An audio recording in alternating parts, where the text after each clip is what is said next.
Pertama, apakah saudara ahli tahu dan dapat membedakan antara sengketa proses dan sengketa hasil dalam pemilu? Apakah proses pencalonan itu termasuk sengketa hasil ataukah sengketa proses? Kedua, jika penyelenggara negara itu tahu bahwa ada norma hukum yang lebih tinggi yang mengatur sesuatu, tapi ada juga norma hukum yang lebih rendah, dan peraturan yang lebih rendah itu bertentangan dengan yang lebih tinggi. Yang lebih rendah itu secara formal masih berlaku. Apa yang dia harus lakukan jika dia berhadapan dengan situasi seperti itu? Cukup 2 pertanyaan, Prof.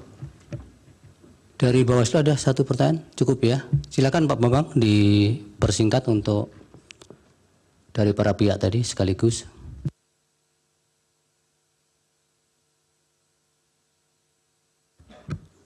Baik, Yang Mulia.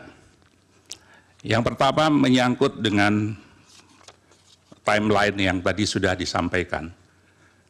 Antara tanggal 16 Oktober sampai 25 Oktober, menurut hemat saya, pendapat saya, langkah yang harus dilakukan oleh KPU adalah menyusun perubahan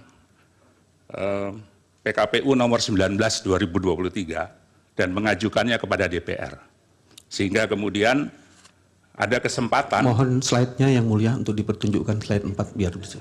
Slide tadi, tugas. Nomor 4 slide. Ya. Ada waktu kurang lebih 9 hari atau 10 hari untuk merubah peraturan KPU 19 2023 ini. Dan waktu ini terbuang percuma, tidak ada tindakan yang berarti dalam mengubah peraturan KPU tersebut. Sekaligus menjawab pertanyaan Prof. Yusril tentang bagaimana kalau ada norma hukum yang bertentangan, seharusnya norma yang lebih rendah menyesuaikan dengan norma yang lebih tinggi.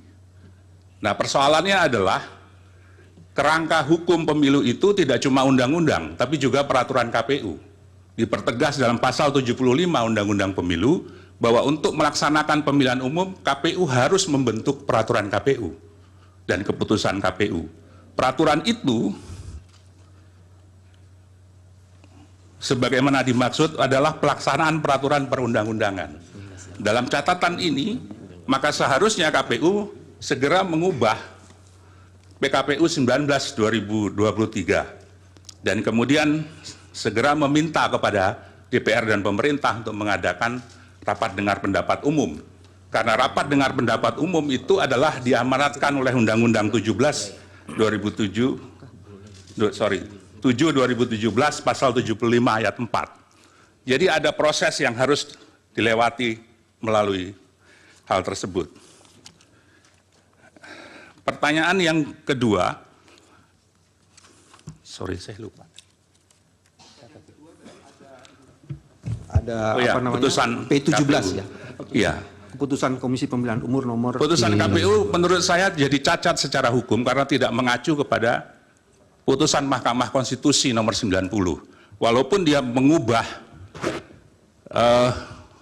saya tidak memegang dokumennya, mengingat pada peraturan Komisi Pemilihan Umum nomor 19, ya, dan kemudian telah diubah menjadi nomor 23.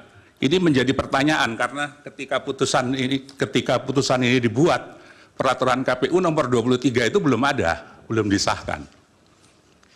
Ya sudah, yang lain jawab. Yang Mulia, pertanyaan saya nomor 1 belum dijawab. Saya kira belum memang, karena saya tadi kebetulan menyambung dengan pertanyaan nomor 2, Prof. Yusril.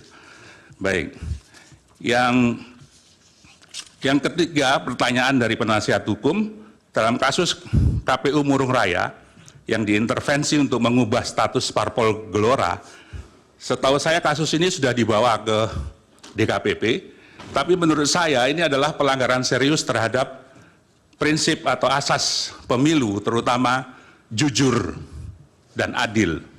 Kenapa jujur dan adil? Karena sebetulnya hasil verifikasi faktual itu menyatakan Gelora tidak memenuhi syarat. Tapi kemudian dipaksa untuk memenuhi syarat. Berarti ada perlakuan yang tidak jujur terhadap dokumen verifikasi itu. Dan ini harusnya diselidiki kenapa bisa seperti itu. Saya nggak tahu bagaimana instruksi itu dilakukan, tapi kalau berdasarkan informasi yang diterima itu, Maka ini adalah tindakan yang melanggar pada prinsip atau asas jujur dan adil. Jelajahi cara baru mendapatkan informasi. Download Metro TV Extend sekarang.